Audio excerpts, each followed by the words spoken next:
Ezagutzen aldituzte iruindarrek Sanferminatako festak, eta zuek? Ondo ezagutzen dituzu Sanferminak? Bai, oso ondo. Bueno, bai. Bastante, bai. Bai. Zer dira Sanferminetako dianak? Zer...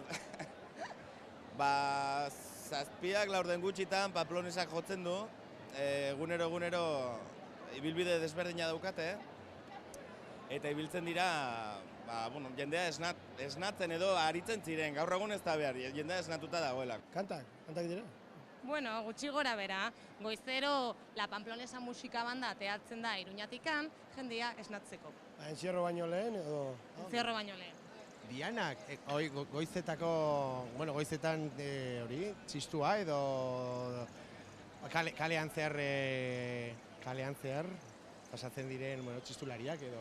Goizean hasten direnak, bai, musika hasten dira 6etan edo 7etan, ez dakit. Zer dira zaldikoak?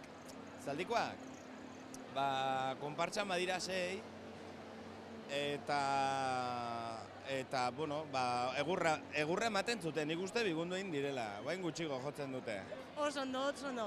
Baita buru handitek likekin joten dira, bere umeei jotzen. Riau. Hori, uste dut, hori da azken egunekoa ez da, riau.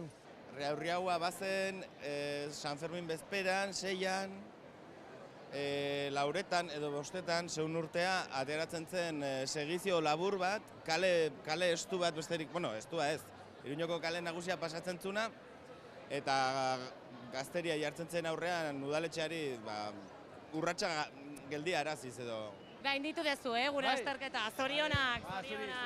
Musu bat. Urrengurterako ikasi beharko dezu. Bueno, ikasteko gelditzen zaitu. Eta, irailean ja, azterketa gaindituko dezu, ez? Bai, baina hori imartzen idatzen entrevista aurretikan galderak, Hainbeste galdera egin eta gero estarria lehortu zaigu. Eta Gaztelulekoko elkarte gastronomikora etorri gea munduko sorbeterik onena egiten dutelako.